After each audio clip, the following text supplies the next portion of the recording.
we're young, life is fun. We gotta make the most of it, make the most of it. Hey Derp Nation, how's it going? It is at Derpy Smiler here, and I'm here with my friend Sean. Sean, you wanna say something? Hello, everyone. So Sean and I are here today because I decided I wanted to look up something funny for us to do. The best thing that I found were basically weird questions. So right here we have 250 totally wacky and weird questions to ask people that will completely catch them off guard. So obviously we're not going to go over all 250 of them. However, we will go through a few. Sean and I will try to answer them to the best of our abilities and talk about probably the weird nature of these questions, I guess. So if you guys do enjoy, drop a like, subscribe to the channel, and let's get this thing started. So Sean, let's hit up our first question. Why not? Hey. Alright. So already, we're probably going to start up with one of the most fucked up ones I think I've ever heard. So what would you do if you found a dead body in a hotel room? What is this? Honestly, I'd start laughing because one, it's an awkward situation. That's what I do when it comes to awkward situations. I laugh. Two, I'd probably honestly go against all rules of finding a dead body and start playing around with it and making sure, That it's actually dead? Well, yeah, but also death fascinates me, so it's just like, why not? Studying the body? Yeah, studying the body doesn't seem that bad, but I think my first thing would be to call 911 so they know that I wasn't the one that killed the body. Because if Yeah, you're right. if I stand around the body for too long, someone's gonna come in, look through the hotel room door, and be like, "What did you do to that man?" And no one's gonna believe me. What did you do to that woman, the kid, whatever? Like, I don't know. I didn't do anything. I found them here. Like, what the hell is going on? And then guess what? Now they have to figure out if I actually did it. Go through the entire court case. Blah, blah, blah. Literally, my odds would be not in my favor in that scenario. Falsely imprisoned. So honestly, that was a weird one to start off. That was a very weird one to start off on. Let's move past that. How about this one? Do you think if anything is possible, it's still possible for anything to be impossible? I think I think anything's possible. I'm not one of those Karens or Richards out there who are like, oh, it's impossible. I think anything's impossible. I don't even know what the question was. I forgot what the question was. Let me read it again. Do you think if anything is possible, it's still possible for anything to be impossible? Oh, yes. I still stand by my answer. Okay. I felt like your answer fit. It was like, I forgot. I was like, wait, you forgot? It was such a good, straightforward answer, though. Personally, yeah, I do believe anything is possible, and it's only impossible if you make it that way. Like, if you're someone who just doesn't have enough faith in yourself to finish something, then yeah, it's gonna feel impossible. But like, is it really impossible, or are you just making it seem like that? Like, right? Yeah. Yeah. No, I did great. Yeah, it's pretty good. Alright, so let's see what other questions we got here. This is a full list. Let's go to this one. Which one would you choose? Be alive and alone, or about to die with a group of friends? Oh, about to die with a group of friends, because that's more fascinating. Going out with a bang with the people you like, than being alone and alive and miserable. But also, wait. There's different definitions of being alone. Yeah. Like if you put your mind up to it, you're alive and alone, but the question stated alone. It didn't say there was no adjective before alone. Not only that, but you can also say that die with a group of friends also has a different meaning. Like, if I'm being alive and alone, then can I also assume that when I'm about to die, that I'm dying around my group of friends, not with them? Right. I don't know. I think it's a fascinating question. Or not if you look at it both ways and be like, you can do whatever you want because you're alone. Yeah. But also, it's like it's poetic justice for yourself dying around your friend. Depends on how you consider the poetic justice of it all. Like, Yeah. it's like, it's like, I guess if we do assume that this is about dying with the friends and not around them, like they're dying with you, then I guess the saying of we ride together, we die together, kind of just, it makes sense. Yeah. And in that way, yeah, it would feel very poetic. I think I don't want to die with a group of friends. I would want to die around them. Like, if I'm taking my last breath, they're with me, but I don't want them to die with me. It's like live your life whenever, and then die when it's time. Not die before, like not die with me if it's not your time. Like, don't kill yourself if I'm not around, basically. Right. Okay, let's see what other ones, because there's a lot. Oh god, I can't even state that enough. I think 250 sounds so small, but when in the grand scheme of things, it is a lot of questions. Who's the 5th person on your missed calls? I gotta check my missed calls now for this. Missed calls, Lisa. 1, 2, 3, 4. It's a group chat with my friends that I never answer.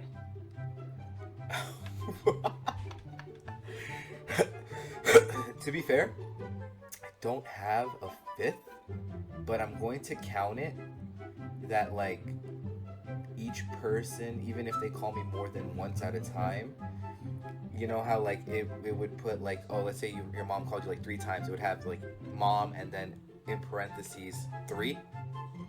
Mm-hmm. I'll count that as like 1 missed call each.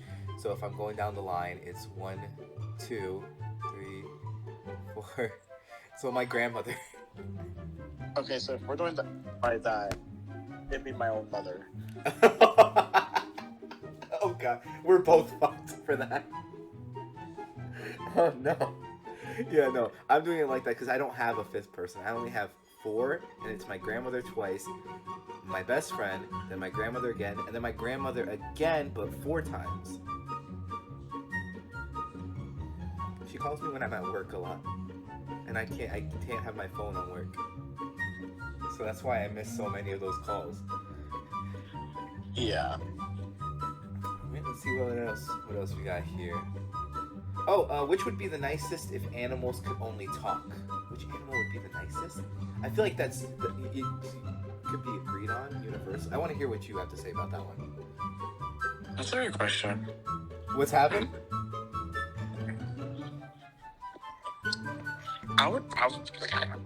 I don't know. I feel like all animals have some kind of negative tone to their voice. I feel like, okay, but I would probably say, I don't know.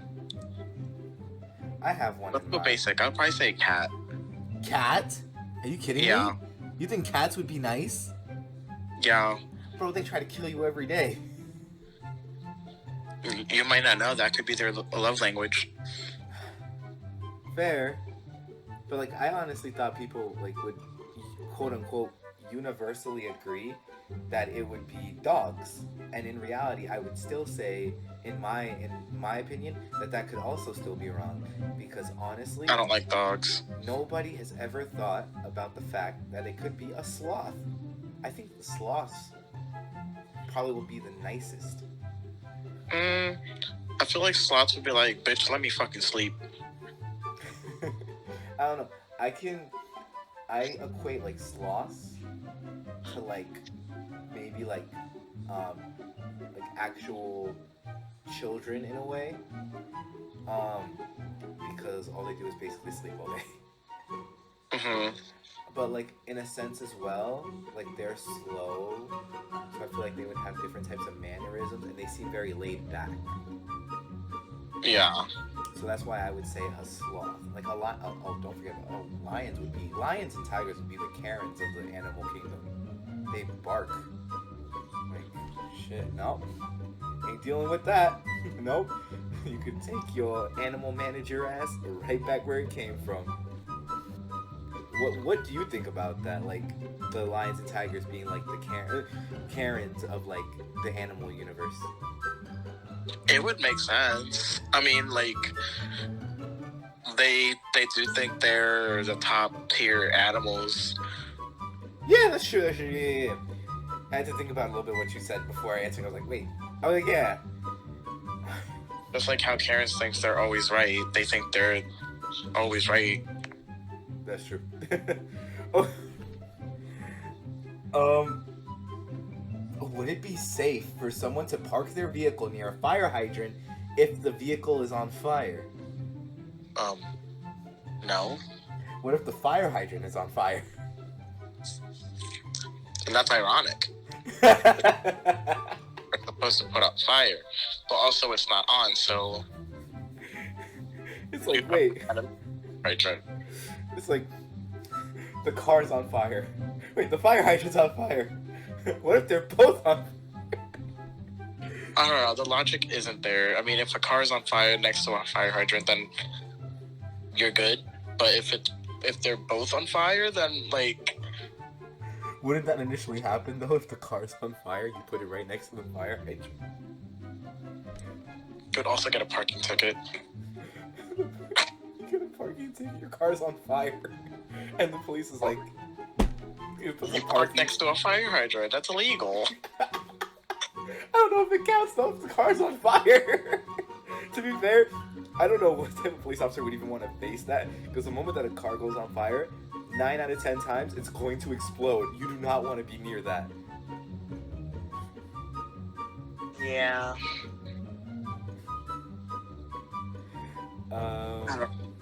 Yeah. What were we gonna say? So go ahead. Oh god. No, that sounds like a nerdy question. I don't want to do that one. Are we really living or just slowly dying? I say both. This is the most stupidest question I've ever heard of. That's why this is some weird, wacky questions to catch people off guard. That's the point. I say both. I think we're living in a world where we're aging and dying at the same time. I guess so, yeah. That's basically it. Oh, have you ever heard of this theory, though, that states that, like, air is actually a drug and the government banned real drugs because that's what the world actually looks like? No. No? What about the one where people say that air is actually poisonous and it's taking like 80 years just to kill us, and that's why we die at around the age of like 80? Never heard of that either. Wow, those are two theories I've heard like very recent. I think like earlier in the year they became more common, and it's just funny to think about. Sean, do you think a short person can talk down to a taller person? I'm so done with these questions. In reality, no. But if you grab a step stool and a ladder, maybe. Like, I wouldn't even have thought about that. I mean, it's very insensitive of me to say that because, like, you know, short people problems. I consider myself short. Yeah. But, I mean, it's the way that you think about it, like, tone of voice, you can talk, I don't know. I think it's tone of voice, because the talk down is in parentheses, so it's like it's the voice, tone of voice. Then yes. I mean, I've had a small person talk down to me before. Smaller than you? So? Jesus. Okay, so this question is actually very self-explanatory. I've actually thought about this question before. If we are clean before using bath towels, then why do we need to wash them? That's actually, I'll give a straightforward, serious answer because of that. Because towels are supposed to help us scrub off the rest of the dirt and grime that's on us. Also, towels dries us, so that The dirty excess, water? Yeah, exactly. As I say, that's excess water. That's dirty water that you're using. That's why you need to wash them. Yeah. Okay, would you play in the sand or play in the water at the beach? Neither. I actually don't really like the beach anymore. Also neither. I don't like the beach. It's because it's a lot of sand. Like, I don't like that. Oh, actually, I want to talk about this question that I just saw, so I have to scroll back up to it. Which orange came first, the color or the fruit? I think it's the color.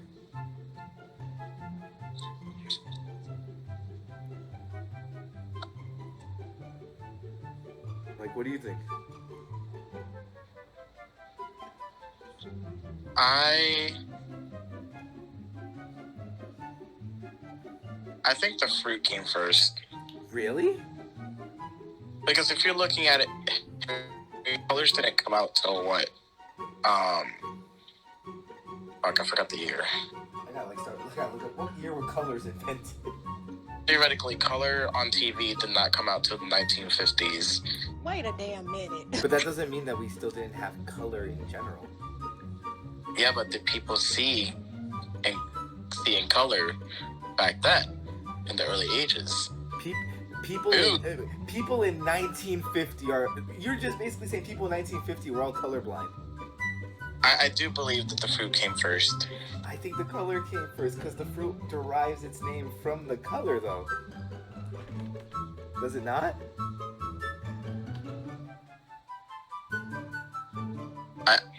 I think I'm standing by my statement. The food came first because we wouldn't get orange. Like,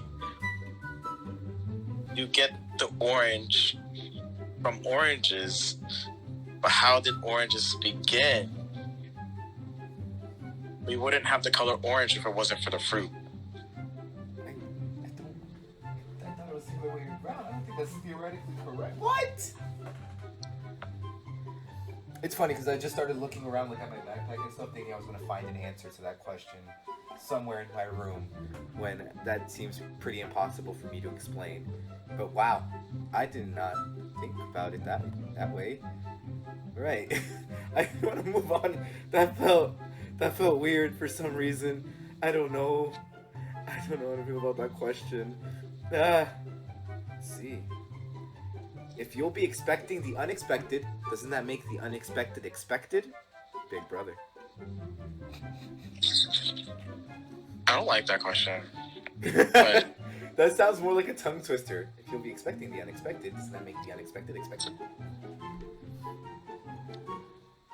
I mean, watch Big Brother, I guess. Right? Isn't it strange that rearranging the words teacher gives cheater? I mean, that is interesting. They tell us not to cheat. Teachers also cheat, let's be honest. Oh yeah, we know about those. We don't talk about those though. There's two things in this world we don't talk about. Bruno and the love affair of different teachers. True.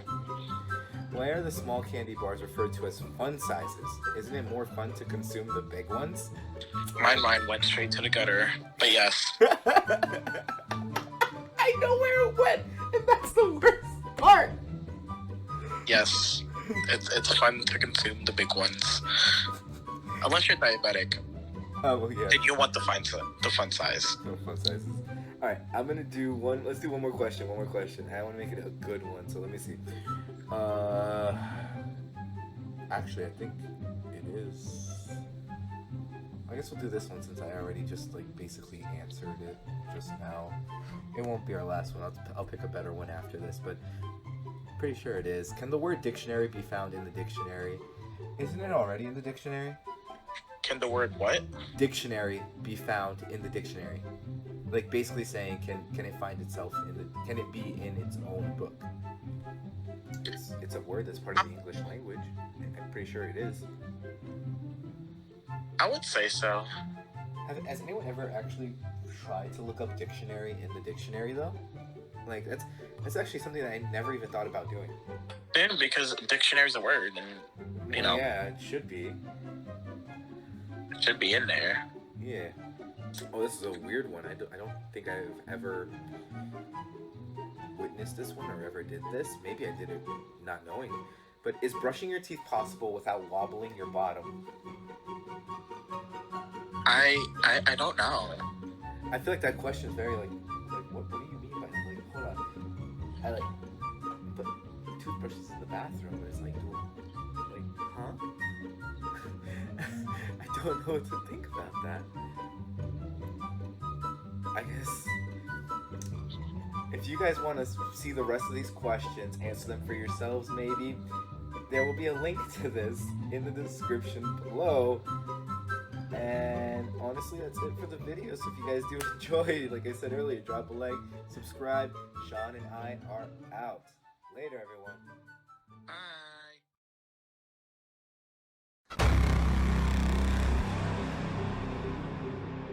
Up next. Hey Derp Nation, how's it going? It is I, Derpy Smiler here, and I'm here with Kaylee, a good friend from college. You might remember her from this vlog right over here. It's good. Does it ring? Does it ring? A hunk of cheese. What is that a reference to?